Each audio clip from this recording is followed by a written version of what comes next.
السلام عليكم ورحمة الله وبركاته. مرحبا أعزائي الطلبة، معكم أستاذ عبد العظيم مدرس مادة الأحياء. في هذه المحاضرة سنتناول موضوعي البايوسفير الغلاف الحيوي والمحيط الحيوي، وكذلك موضوع Elements of Ecology الذي يقصد به Elements of Environment عناصر البيئة. البايوسفير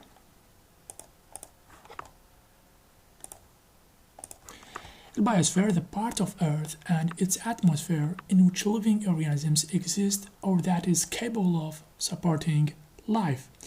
البايوسفير المقصود به الغلاف الحيوي أو المحيط الحيوي. The part of Earth جزء الأرض and its atmosphere وغلافها الجوي in which living organisms حيث الكائنات الحية exist تكون متواجدة أو حية or that is capable of supporting life والتي ممكن أن تكون لها القدرة على الحياة أو تدعم الحياة. يعني هذا الحيز البايوسفير هو الذي سيكون له القدرة على supporting أو تدعيم الحياة، يعني يعطي فرصة للكائنات الحية أن تكون حية ضمن نطاقها. ملاحظة: The height of biosphere in atmosphere reached the 10,000 meter and higher than this altitude living organisms not found.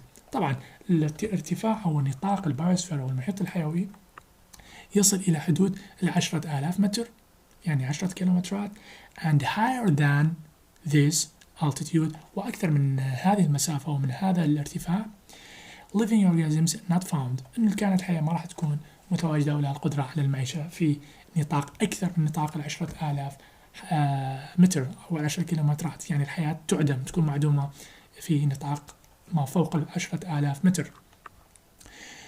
Question: What does the level of biosphere for terrestrial animals and plants reach? ما هو نطاق الحياة بالنسبة للكائنات الأرضية، للحيوانات الأرضية والكائنات الأرضية وكذلك النباتات؟ The answer: The level of biosphere for terrestrial animals reaches about 6,500 to 6,800 meter and for plants about 6,200 meter. يعني مستوى الحياة ونطاق الحياة للحيوانات الأرضية سيكون في حدود 6,500 إلى 6,800 متر، وبالنسبة للنباتات سيصل إلى حدود 6,200 متر. Which deep of ocean in biosphere that life observed؟ يعني ما هو العمق في المحيطات حيث أنه البايوسفير النطاق الحيوي للحياة يكون موجود أو متاح. بايوسفير بالنسبة هذا العمق بالنسبة للأوشن للمحيطات. بايوسفير reaches النطاق الحيوي والمحيط الحيوي يصل إلى 5,000 meter in deep of ocean where some form of life observed. يعني نطاق الحياة بالنسبة للبيئة المائية سيكون لعمق 5,000 متر. Another question: What does biosphere contain for living؟ ما هي مكونات البايوسفير لأجل ديمومة الحياة؟ Biosphere contain يعني هنا باعتبار مكونات المحيط الحيوي بشكل عام. مكوناته Biosphere contains سيحتوي على الهواء air، water الماء، soil تربة، rocks الحجارة، which are suitable conditions for life وهي تمثل الظروف الملائمة والمناسبة for living للحياة. Why the biosphere is suitable for living؟ لماذا أنه النطاق الحيوي والمحيط الحيوي مناسب للحياة؟ Biosphere is suitable for living because it contains، يعني نفس الجواب للسؤال اللي قبله، لأنه مكوناته هي الأير والواتر والسويل and rocks. بعد ذلك ننتقل إلى Elements of Ecology والذي يقصد بها بين قوسين Elements of the Environment اللي هي مكونات البيئة. قبل أن نتعرف على مكونات البيئة لازم نتطرق إلى مصطلح الإيكولوجي. ماذا نعني بالإيكولوجي؟ يعني علم البيئة، ما الذي نعني به؟ ممكن يجينا سؤال Define Ecology. الجواب: It is the relationship of living things to each other and to what around them. يعني هو العلم الذي يدرس العلاقة relationship of living things للكائنات الحية to each other فيما بينها and what around them وما حولها، يعني حول بيئتها، يعني دراسة العلاقة بين الكائنات الحية مع بعض البعض ومع بيئتها، علاقتها مع بيئتها. What are the kinds of elements of ecology؟ ما هي مكونات الإيكولوجي أو مكونات الانفايرمنت؟ There are two types. هنالك نوعين من المكونات الخاصة بالانفايرمنت أو علم البيئة، واللي هو البايوتيك فاكتورز العوامل الحيوية، والابايوتيك فاكتورز العوامل اللا حيوية واللا حياتية. عندنا البايوتيك فاكتورز العوامل الحيوية، تعريفها define، ممكن يجينا سؤال define biotic factors. The answer: they are living things that affect on life of organisms. إذا هي عبارة عن إيش؟ مكونات حية أو أشياء حية that affect on life، اللي تؤثر على الحياة of organisms، لحياة كائن معين on its environment، في بيئته. and these factors can be، ممكن أن تكون هذه الفاكتورز unicellular organisms، ممكن تكون plants، أو ممكن تكون animals. إذا البايوتيك فاكتورز إيش هي؟ they are living things، هي عبارة عن كائنات أو أشياء حية that affect on life، التي ممكن أن تؤثر على الحياة لكائن معين of organism on its environment، في بيئته. and these factors can be، ممكن تكون هذه العوامل ممكن تكون unicellular organisms، هي كائنات وحيدة الخلية، وكذلك ممكن أن تكون عبارة عن plants، وكذلك ممكن أن تكون عبارة عن animals.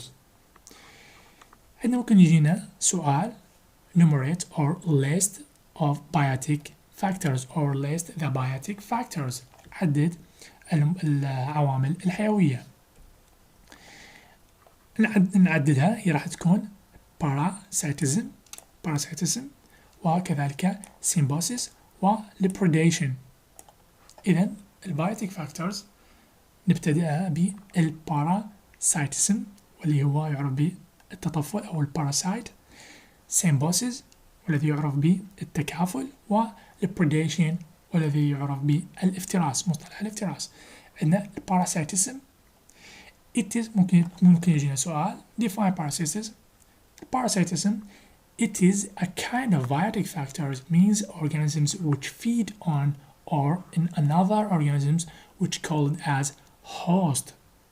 تعريف التطفل: it is a kind of biotic factors، واحد أنواع العوامل الحيوية، means والذي يعني an organisms أو الأورجانيزمز بشكل عام، يعني الكائنات الحية which feed on or in another organisms، والتي ستتغذى على كائنات أخرى which called as host، والتي تسمى هذه الكائنات التي سيتم التغذية عليها بالمضايف أو المضيف. هذا هو ما يعرف بالتطفل. ملاحظة: hosts are harmed by parasites. These parasites can be virus, bacteria, fungi or some animals. بكل تأكيد الهوست المضايف are harmed by parasites، يتم الضرر بها أو إلحاق الضرر بها بواسطة المتطفلين parasites. و these parasites، وهذه الكائنات المتطفلة can be، ممكن أن تكون عبارة عن فيروسات ممكن تكون بكتيريا، وممكن تكون fungi فطريات، وممكن تكون some another animals، ممكن تكون كائنات أو حيوانات أخرى. عندنا المصطلح الثاني واللي هو symbiosis أو symbiosis.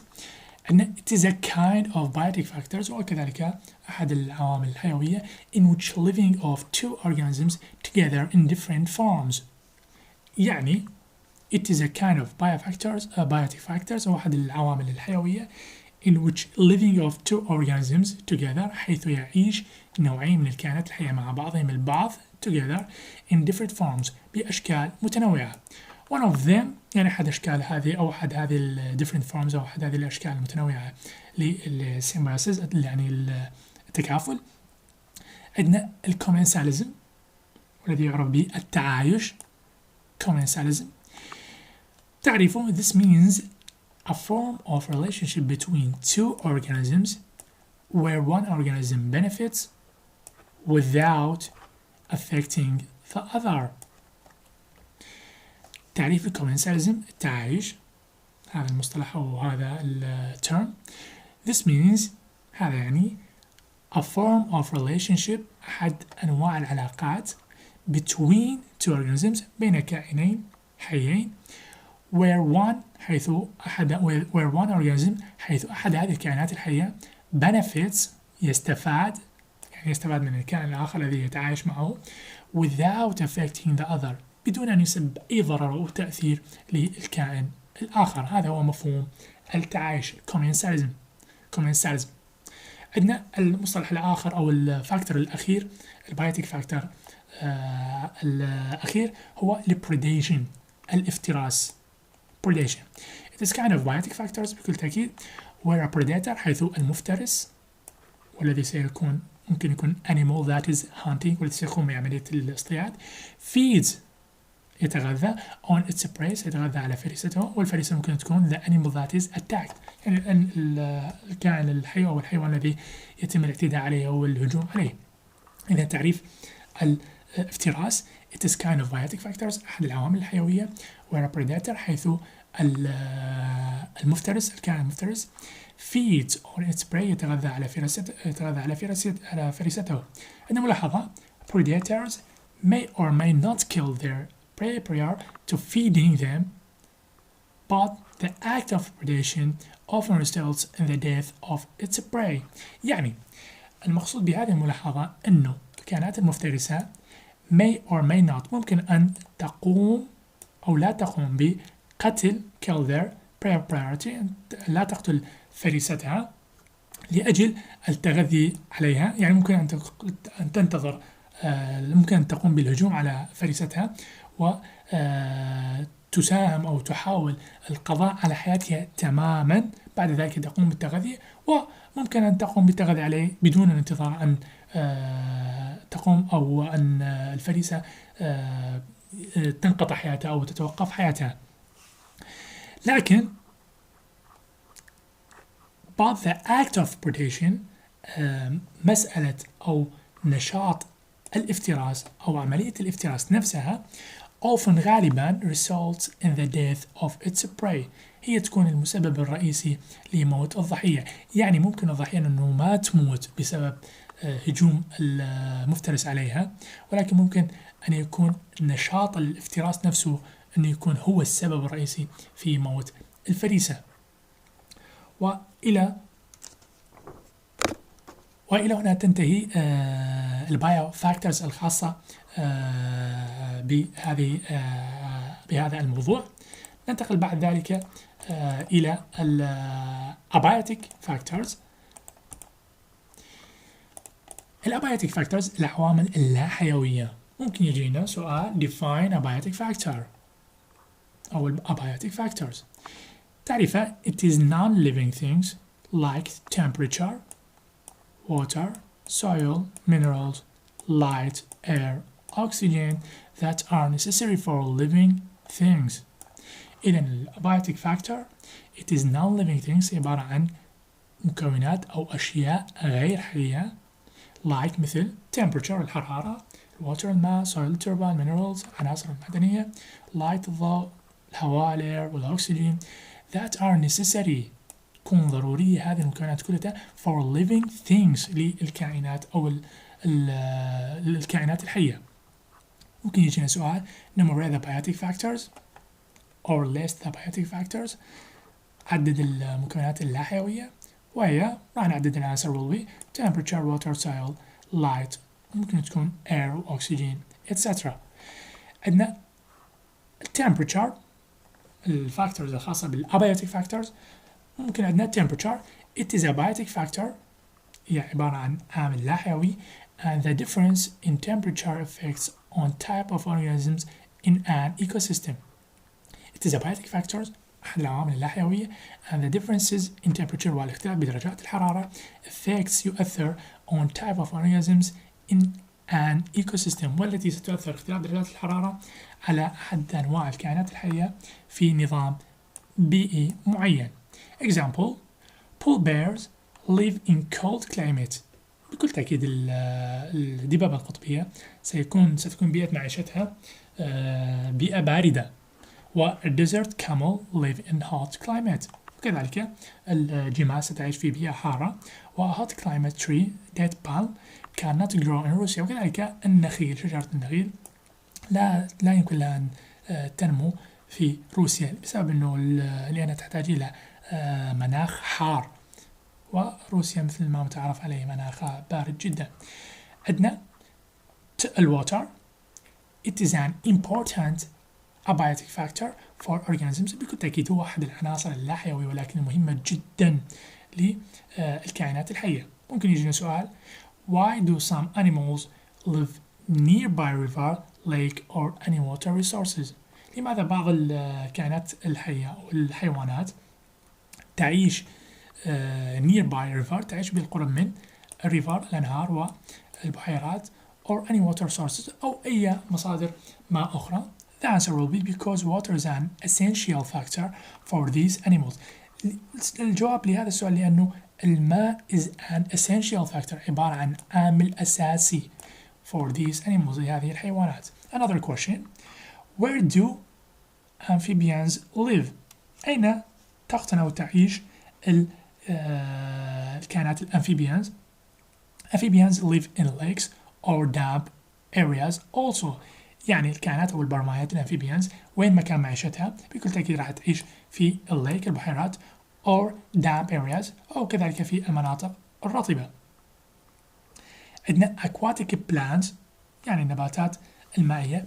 It is a hydrophyte plant، عبارة عن كائنات مائية like water lily يعني مثل زنبق الماء، which has features adapted to its environment، والذي يحتوي على خصائص معينة مرتبطة ببيئته. wild leaves في الأوراق العريضة، and the placement of stomata on the upper surface of leaves is the process of evaporation. وكذلك يحتوي على بعض الأعضاء الخاصة التي ستساعده في عملية evaporation. بعد ذلك ننتقل إلى الsoil التربة. What determines the quality of soil؟ ما الذي يحدد نوعية التربة؟ The answer will be amount of living things and non-living organic materials determine the quality of soil like earthworm, insects, lizard and plants. إذا ممكن يجينا سؤال: ما الذي يحدد نوعية التربة؟ The answer will be amount of living things and non-living organic materials determine the quality of soil. بكل تأكيد عندنا عناصر أو مكونات حية and non-living organic materials وبعض المواد الغير حية العضوية determine تحدد the quality of soil، تحدد نوعية التربة. مثال على ذلك earthworm ديدان الأرضية، insects الحشرات، lizard يعني السحالي and plants والنباتات.